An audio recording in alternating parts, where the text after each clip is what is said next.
పల్నాడు జిల్లా పిడుగురాళ్ల మండలంలో టీడీపీ గూండాలు రెచ్చిపోయారు.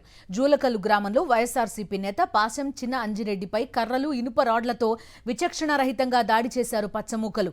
అంజిరెడ్డికి తీవ్ర గాయాలు కావడంతో పిడుగురాళ్ల ప్రైవేట్ ఆసుపత్రికి తరలించారు. మొన్న నర్రెడ్డి లక్ష్మారెడ్డి, నిన్న నర్రెడ్డి వెంకట్రెడ్డి, నేడు పాశం చిన్న అంజిరెడ్డిపై దాడి చేశారు పచ్చ కాలకేయులు. వైఎస్ఆర్సీపీ నేతలే టార్గెట్ గా వరుస దాడులు చేస్తూ జూలకల్లు గ్రామంలో భయానక వాతావరణం సృష్టిస్తున్నారు టీడీపీ నాయకులు.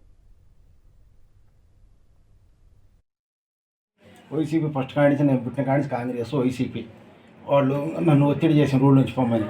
నేను ఊళ్ళో నుంచి పోవట్లే, దాడి చేసుకొచ్చాను. సంపాలని చూస్తే మా వాళ్ళు ఇంకా అడ్డుపడరు. మౌనాదాలతో గట్టిగానే వచ్చాను సంపాలని వాళ్ళ ఆలోచన. రాడ్లు నాటుకాయలు ఉన్నాయి, ఎరకలు పొడవలు ఉన్నాయండి. 8 మంది అది చూసినాయండి. మా వాళ్ళు అడ్డుకునే ప్రయత్నం చేయడానికి ఆగిన లేదా నన్ను చంపేవాళ్ళండి. అడ్డుకోవటానే బతికే ఇప్పుడు హాస్పిటల్కి వచ్చాను. ఇవన్నీ కాళ్ళకి చేతులకి ఆడపడితే ఆడ పీక్ అయిపోతామండి. ఎదురు లేకుండా చేసుకోవాలి ఊళ్ళో. మేము ఉంటే అడ్డు, మేము పార్టీ మెయిన్ అండి. ఒక ఎకరం మెయిన్ మేము పార్టీ కోసం ఎప్పుడైనా పోషించుకుంటాం. ఇప్పుడు ఇంటికి పోయిన తర్వాత ఒక ఎకరం మెయిన్ పార్టీని పట్టుకొచ్చుకుంటాం, వదిలిపెట్టడం వైసీపీని. వాళ్ళు అనుకుంటారేమో నేను ఆ ఊరు వదిలిపెట్టి బయటకు పోయానండి, నా శవం బయటకు పోవాల్సిందే. వాళ్ళు ఏం చెప్పలు వచ్చాను పటపడ బాధాలను చూసేలోపు మురుగు పెట్టినా అందుకున్నప్పుడు బాధతారు మా వాళ్ళు అట్లా తిరిగారు. మా వాళ్ళు అడ్డుపడకపోతే ఖచ్చితంగా నన్ను చంపేసేవాళ్లే అంటున్నారు చిన్న అంజిరెడ్డి. బాధితుడైన తీవ్ర గాయాల పాలే ప్రస్తుతం ఆసుపత్రిలో చికిత్స పొందుతున్నారు. పూర్తి డీటెయిల్స్ అందిస్తారు మా కరెస్పాండెంట్ అశోక్. అశోక్ చెప్పండి, చూస్తున్నాం ముగ్గురి పైన వరుసగా దాడులు చేసిన పరిస్థితి. పోలీసులు ఏం చేస్తున్నారు? ఖచ్చితంగా తెలిసే ఉంటుంది వీళ్ళు ఈ దాడుల సంగతి. తర్వాత ఎందుకని వాళ్ళని పరిష్కరించలేకపోయారు? కనీసం కౌన్సిలింగ్ కూడా ఇవ్వలేకపోయిన పరిస్థితి.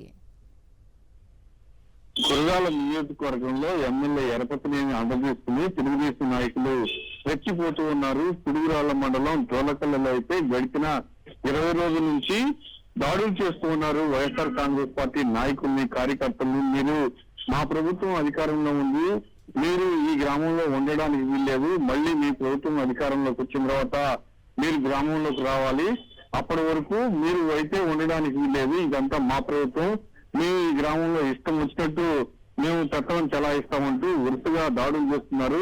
20 రోజుల వ్యవధిలోనే లక్ష్మారెడ్డి, వెంకటరెడ్డి పైన దాడి చేశారు. ఇవాళ పాస్తం చిన్న వెంకటరెడ్డి పైన సచివాలయం దగ్గర ఆయన కూర్చుని ఉండగా ఒక్కసారిగా దాదాపు 6 తెలుగుదేశం గూండాలు కర్రలతో, మారణాయుధాలతో అతని పైన దాడి చేయడం జరిగింది. దాడి చేస్తూ నీకు ఎంత ధైర్యం ఉంటే మా పాలనలో నువ్వు ఊళ్ళో ఉంటావు, ఈ మా ప్రభుత్వం అధికారంలో ఉంది, నువ్వు ఊరు విడిచి వెంటనే వెళ్లిపోవాలి, లేకపోతే నీకు హతమారుస్తామంటూ దాడి చేయడం జరిగింది. అయితే వెంటనే స్థానికులు అలర్ట్ అయ్యి వెంటనే తీవ్ర గాయాల పాలైన అతన్ని హాస్పిటల్ తీసుకెళ్లారు. హాస్పిటల్లో చికిత్స పొందుతూ ఉన్నాడు. Okay Ashok, thank you.